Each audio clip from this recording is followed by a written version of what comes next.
We all love a dark mystery, the kind that makes your skin crawl and your mind race. But sometimes the most chilling stories aren't found in movies. They come from real life. And in the Philippines, before Elsa Castillo shocked the nation in the 1990s, there was another woman whose brutal death changed everything. She was dubbed the original Chop Chop Lady. Her name was Lucil Lalu, young, driven, full of promise, until her life was violently torn apart. And here's the chilling twist. Some believe her killer may have had ties that stretch beyond Manila, all the way to Los Angeles, maybe even to one of America's most infamous unsolved murders, the Black Dahlia. It began on a quiet Sunday morning, May 28, 1967. Manila woke to horrifying headlines that would haunt the city for decades. At dawn, a garbage collector named Pablo Basar was making his usual rounds along Malabon Street in Santa Cruz. It was the kind of job where you learn to ignore smells. But that morning, something was different. The stench wasn't just garbage. It was heavier, sour, unmistakably the smell of decomposition. Curious and unsettled, he investigated a package stuffed inside a garbage can. Wrapped in newspaper dated May 14th were human remains. Not a whole body, but severed legs. 4 of them, pale-skinned, cleanly cut at the knees and thighs, toes still perfectly manicured. Basar stumbled back in horror, his voice breaking as he called for help. The police arrived and confirmed the unthinkable. These weren't medical specimens, they belonged to a young woman. And forensic experts quickly noted something chilling. The flesh showed signs of being frozen before being discarded. Someone had not only killed this woman, they had taken the time to dismember her and store her body like meat. As word spread, Manila held its breath. But the horror wasn't over. The next day, May 29th, another gruesome discovery surfaced. In a vacant lot along Epifanio de los Santos Avenue, just past Guadalupe Bridge, scavengers stumbled upon a torso, headless, legless, dumped like trash. When investigators compared the remains, they realized the legs and torso belonged to the same victim. The city was paralyzed with fear. Who was she? And who could do something like this? It didn't take long for the answer to come. Fingerprints lifted from the hands identified her. Rilio Chantangal, a fingerprint expert with the police, matched the prints to a file. The victim was Lucil Lalu Tolentino, just 29 years old, a waitress-turned-entrepreneur. She had risen from modest beginnings to own a thriving restaurant and beauty parlor in Manila. Her story was one of ambition and success, until it ended in a nightmare. But even in death, mystery clung to her. Police discovered that the address on her ID card didn't exist.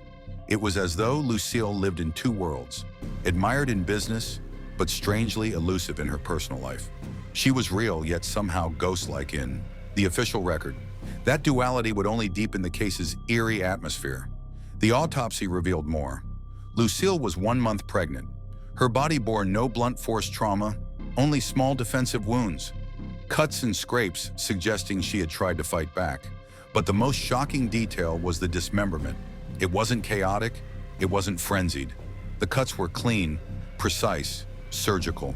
Whoever had done this knew anatomy. This wasn't the work of an ordinary murderer. It suggested a professional, a butcher, a medical student, or perhaps even a doctor. The way her body was handled, frozen, and then scattered across the city wasn't impulsive. It was methodical, planned. So who was Lucille really? Born in 1938 in Pampanga, she grew up in a modest family. In 1961, at just 23, she left for Manila, chasing opportunity. She worked as a waitress, saving every peso she could, sending money home, determined to carve out a better life. And she succeeded. With her savings, she opened her own establishment, the Pagoda Soda Fountain, a cocktail lounge that became a popular spot. Later, she expanded into the beauty business, opening a parlor that attracted clients from all over. In less than a decade, she transformed herself from a waitress to a wealthy, independent woman. But success breeds envy, and independence in a young woman during the 1960s was not always admired. To some, Lucille was ambitious and inspiring. To others, she was a woman stepping outside her place, a target for jealousy and resentment. Her personal life, too, was complicated. Lucille had a son, Danilo, with a policeman named Patrolman Aniano Vera. Their relationship was tumultuous. Vera was older, authoritative, prone to jealousy and violence. At the same time, Lucille was involved with a younger lover, Florante Reyes, whom she supported financially. Reyes was handsome, charming, but dependent on her money. Police questioned him first. Could this have been a crime of passion, a lover enraged? But Reyes had an airtight alibi. On the night of the murder, he was drinking with friends in Quezon City. He was quickly ruled out. That left Vera, and suspicion around him grew fast. His jealousy was notorious. He had clashed with Reyes before, even drawing his gun in Lucil's establishments. He had a violent streak, a temper that colleagues whispered about, and crucially, as a policeman, he had both the training and the access to resources that might allow him to commit such a crime and cover it up. Investigators dug deeper. Two other men surfaced as possible suspects, a dentistry student and a printing firm executive who had been close to Lucil. But both had solid alibis. Vera remained the focus. On June 6th, Captain Perigo Javier filed murder charges against him, citing his violent history and his connection to Lucil. Witnesses described him as controlling, abusive, and enraged by her independence. And yet, when it came time to present the case, the evidence was thin. The rope used to bind her, the clothing, the newspapers, all had been destroyed or discarded before they could be properly analyzed. The crime scene was a patchwork of gaps, and in those gaps, doubt flourished. Then came a shocking twist. A 28-year-old dental student named Jose Luis Santiano stepped forward. He confessed. In chilling detail, he described luring Lucil to his room, panicking when she threatened to expose him, killing her, and then dismembering her body. He even admitted to riding in a cab with patrolman Vera while transporting parts of her corpse. It seemed almost too neat, as though the story had been rehearsed. For a moment, Manila thought the case was solved. A confession is powerful. But then, just as quickly, Santiano recanted. At a press conference, he claimed he had been coerced. He said multiple men had been involved, that he had been forced to stay quiet at gunpoint. The police, however, insisted on keeping his original confession. But the public wasn't convinced. Could a dental student alone really carry out such a meticulous killing? Could he freeze, cut, and scatter a body with such precision? Or was he a scapegoat offered up to protect someone with more power? The case grew murkier, and then decades later, an even darker theory emerged. In 2010, Steve Hodel, a retired LAPD detective, made a startling claim. He believed his own father, Dr. George Hodel, had killed not only Elizabeth Short, the infamous Black Dahlia in Los Angeles in 1947, but also Lucil Lalu in Manila in 1967. George Hodel was a prime suspect in the Black Dahlia case, though never charged. He was a doctor, trained in surgery, with a reputation for brilliance and cruelty in equal measure. After leaving Los Angeles under a cloud of suspicion, he relocated to the Philippines in the late 1960s. And where did he live? Just blocks from Lucil's beauty parlor. The parallels were haunting. Both Elizabeth Short and Lucil Lalu were young women. Both were surgically dismembered with cold precision. Both had body parts carefully disposed of, some frozen beforehand.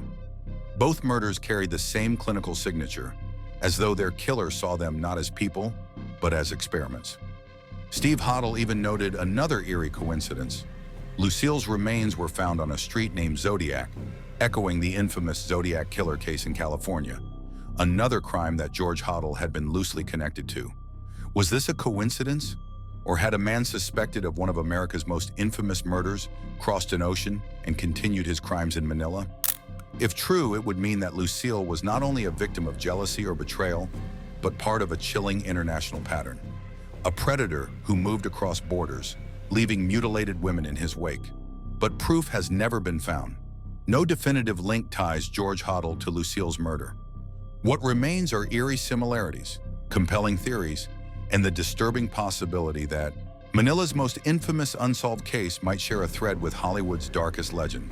And so, more than 50 years later, the murder of Lucil Lalu remains unsolved. Patrolman Vera, the jealous policeman, was never convicted. Florante Reyes, the young lover, was cleared. Jose Luis Santiano, the dental student, confessed and recanted, leaving a trail of confusion. And George Hodel, the American doctor, is long dead, his secrets buried with him. What endures is Lucil's story. She was the original chop-chop lady, the first in a series of brutal dismemberment murders that would shock the Philippines in the years to come. But hers is remembered most. not only because of its brutality, but because of the questions it left behind. Who really killed her? Was it jealousy, betrayal, or the hand of an international killer? Even now, Manila whispers her name. Her murder was not just a crime, it was a legend, a warning, a symbol of how vulnerable even the most successful and independent women could be in a society ready to punish them for stepping out of line. And perhaps the most chilling truth of all, her killer walked free. We can only imagine the fear she felt in her final moments, the betrayal, the violence, the cold hands that turned her body into something to be carved apart. And we can only remember her as she was, a young woman who built her own success, who fought for her independence, who deserved so much more than to be reduced to a gruesome headline. You've just heard the story of Lucil Lalu, the original Chop Chop lady. But what do you think? Was this the act of a jealous policeman, a desperate student, or something much darker? A killer connected to the Black Dahlia? Share your theory in the comments. I'll be reading them all. And if this case chilled you as much as it chilled me, don't forget to subscribe to Crimenest. Every week we bring you another true story, another dark mystery that reminds us of the darkness hiding behind ordinary lives. Until next time, stay safe.